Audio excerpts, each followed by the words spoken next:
Cuma saya buat press statement ni agak kecewa sikit sebab apa? Menteri yang terdahulu, Yang Berhormat Datuk Saifuddin Abdullah telah menyatakan mereka telah berbincang dengan Menteri Kewangan. Jadi menteri dengan menteri berbincang.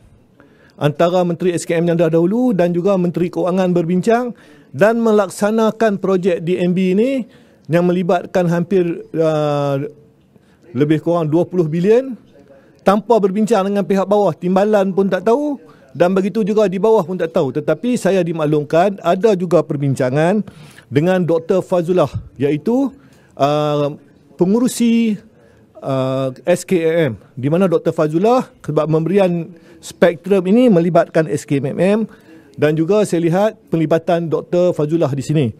Jadi sebab itu apabila saya menjawab di Parlimen, maka saya tidak ada maklumat. Tidak ada maklumat perbincangan menteri dengan menteri, tidak ada maklumat kerana tak dimaklumkan pada saya. Dan juga pengurusi SKMM yang terlibat juga tak ada berbincang. Sebab apa, semenjak saya jawab di Parlimen ni, pengurusi SKMM ni dia tidak pernah hadir. Cuma pegawai-pegawai bawahan hadir. Jadi bila tanya pegawai bawahan, mereka tidak tahu kenapa monopoli, kenapa Ericsson dan sebagainya. Jawapannya tidak lengkap. Jadi saya haraplah cuma di sini, di masa depan, menteri ni kalau berbincang sama menteri, maklum sama dekat timbalan dan maklum kepada rakyat. Sebab kita nak terus, projek ni projek rakyat, melibatkan 20 bilion. Dan di sini juga ada monopoli. Jadi kita nak tahu kenapa Ericsson monopoli, kenapa DNB monopoli. Sebab kita nak tahu apa mitigation plan, risk managementnya. Kerana kalaulah Ericsson ni bankrupt, apa jadi kepada projek ni? Jadi rakyat nak tahu. Kita tak nak lagi Ericsson sebuah syarikat international bankrupt. Tiba-tiba kita dah ada projek 20 bilion. Maka rakyat perlu bertanggungjawab. Jadi janganlah kita maknanya rahsia.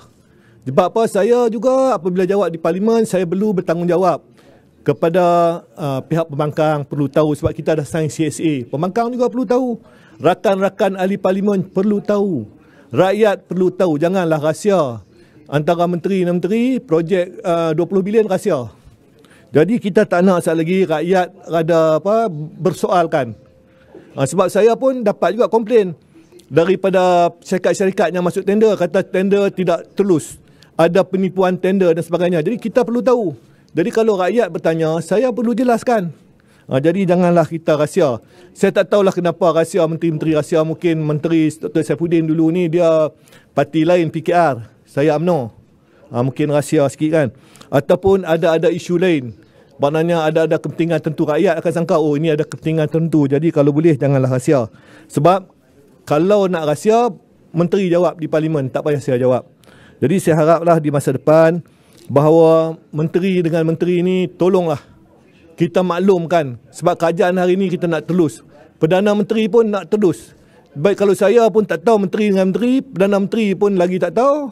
Apabila Perdana Menteri sekarang pun saya rasa dia pun tak tahu.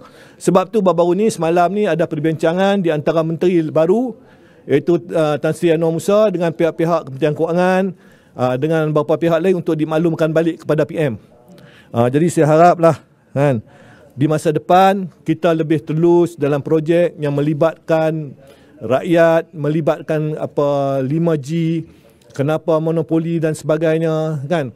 Kerana kalaulah maknanya pengurusan DNB beritahu kepada saya faham, tapi rakyat tak faham, susah juga. Jadi maknanya kita hendaklah bersama-sama supaya kita nak kerajaan hari ini kerajaan yang telus dan kerajaan yang bertanggungjawab. Terima kasih.